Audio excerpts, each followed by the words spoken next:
hey, this is Rodcore. This is my first video podcast.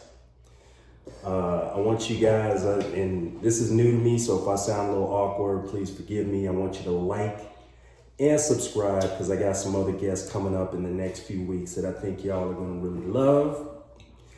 So I asked people on my Facebook if this was something they'd be interested in, and they said yes. So I'm gonna expect y'all to like and reshare and to sign up as subscribers. So that's what I'm talking about here. So our first guest today is my man, Dirty Walt. My former compadre when I was in Year of the Dragon, and Year of the Dragon is actually still going, and they got some shows coming up here, Palmdale, New York, and they're working on some other stuff. So we're gonna get right to it if that's okay, Mr. Walt. Let's go. All right, so first of all, you know what everybody wants to know about that nobody has really asked you yet, because I know Walt, if y'all know anything about Walt, he's not a drama guy, he's not a talkative guy. I've learned a lot actually from him in that regard. He don't like to stir up trouble. He's not the one to gossip or do any of that kind of other stuff. So if you notice, he's laid back in the cut. But as I told him earlier, since I'm in interview mode, I have to ask. So Walter. Yes. If you have a general statement about all this, I'm going to ask you a couple of specific questions, but if you got a general statement about all this, what would it be? About all of what? About all of, I call it the Fishbone kerfuffle. Oh, Lord. You know, all I can say is the curse continues. That's all I can say. The curse continues. You know, no one is agreeing on anything. No one wants to talk about anything. They just want to random abandon. So, you know, we thought we would take a hiatus. Okay. And work it out and figure it out. But some other members think they need to roll on without, you know, the others. Damn. So, what is your opinion on that?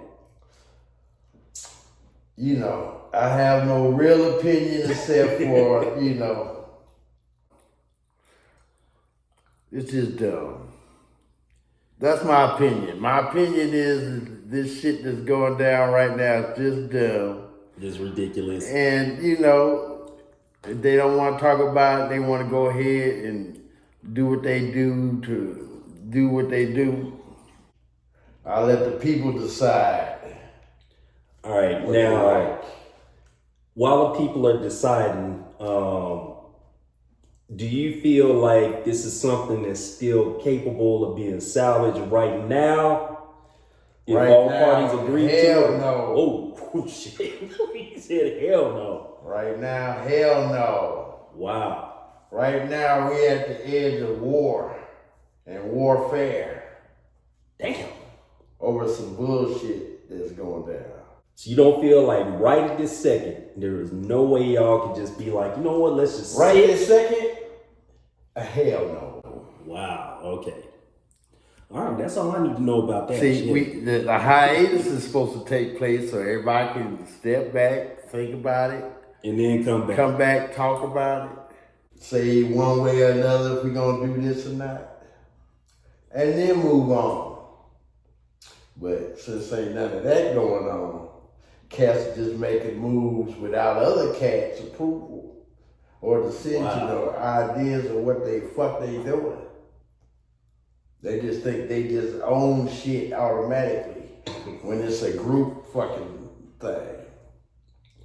Now, over the years, I know, you know, and anybody that's watched the documentary knows, like y'all used to have a democratic process in deciding stuff. Now, at what point did that break down for you? Oh, it broke down for me a long time ago when I left the band the first time. Gotcha. See, and then I had the genius in my mind to come back and try it again with a different mindset. Without the thoughts of killing a motherfucker every 2 fucking seconds.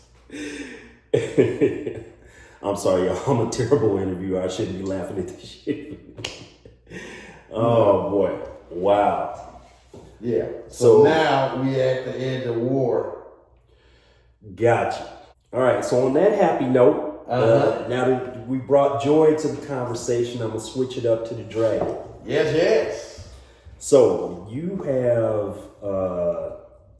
Let me see if I line these up right because I can't remember in a row. You have the one show opening for Guttermouth, which I think is on and I guess I should have this information ready. I already suck as an interviewer.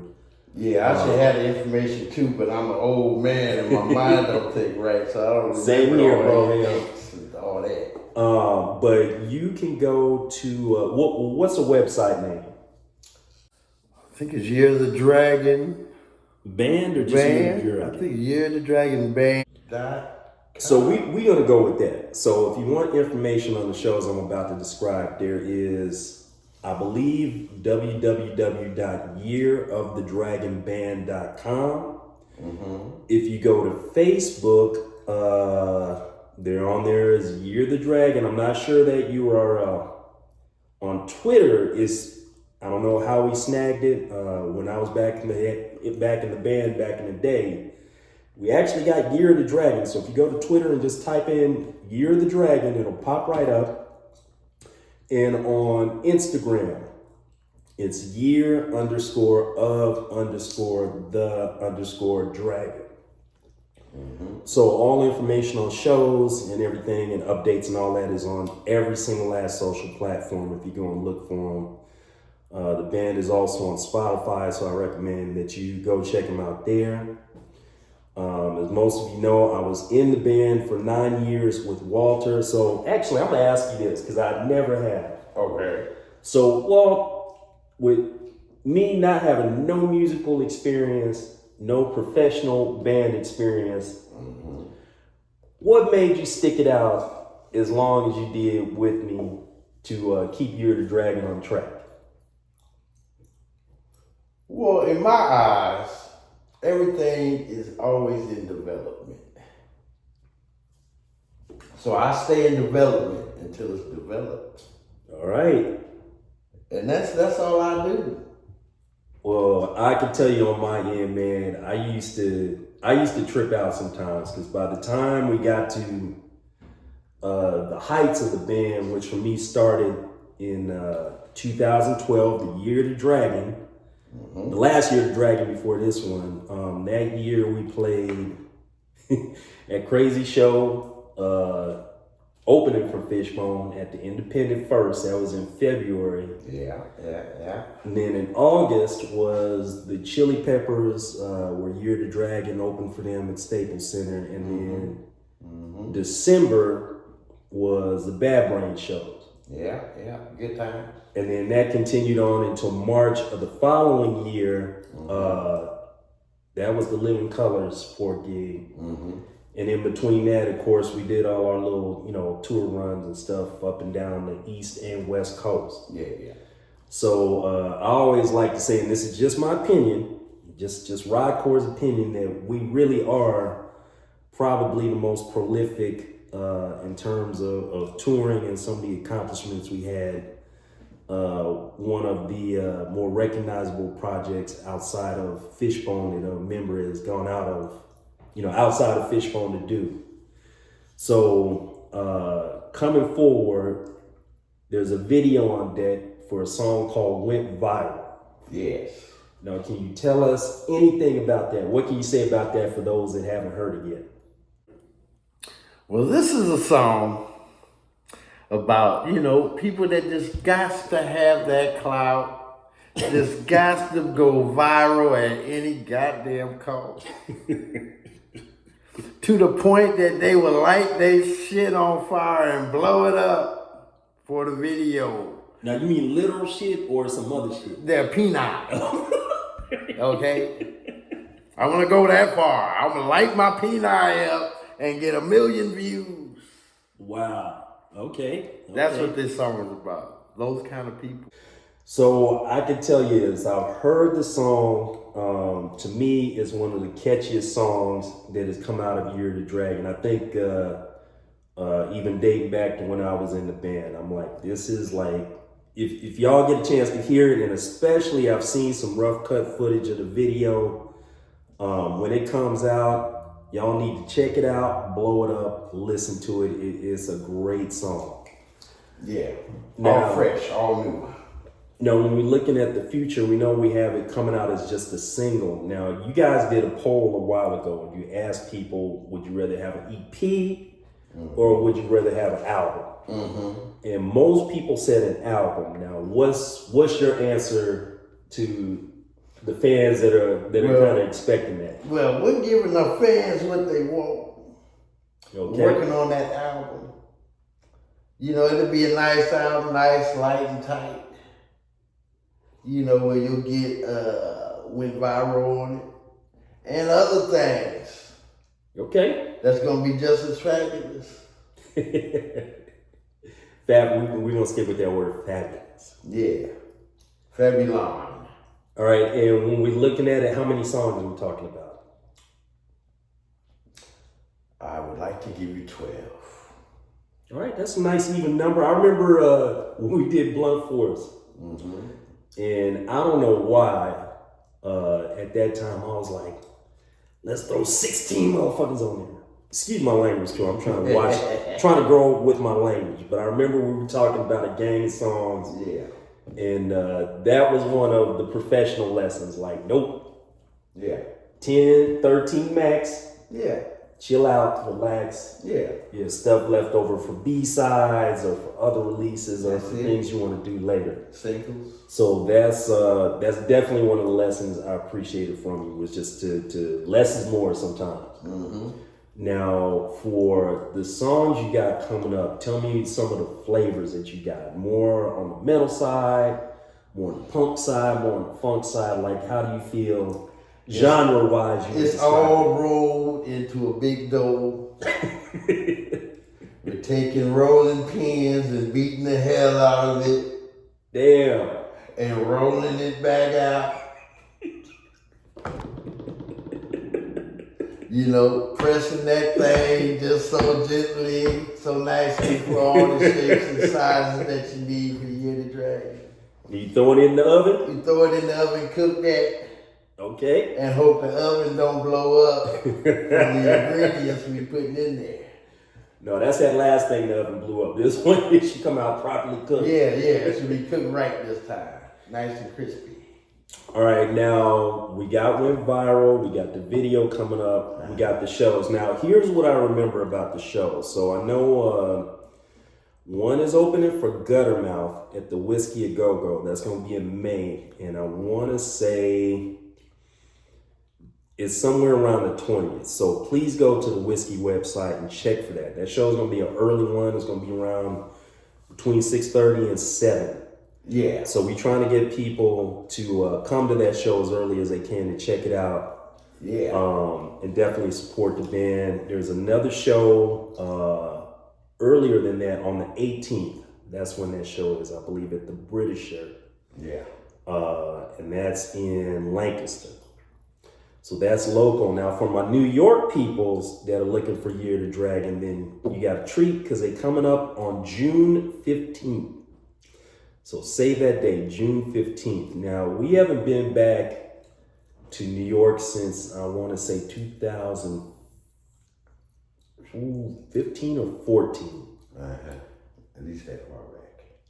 So that was when I was in. This will be the first time with Jay. So how are you feeling about going back there? And this is a big show with Rebelmatic opening, another band. I think they're called Butterbrain, but they got some guys from Murphy's Law in that band. Yeah.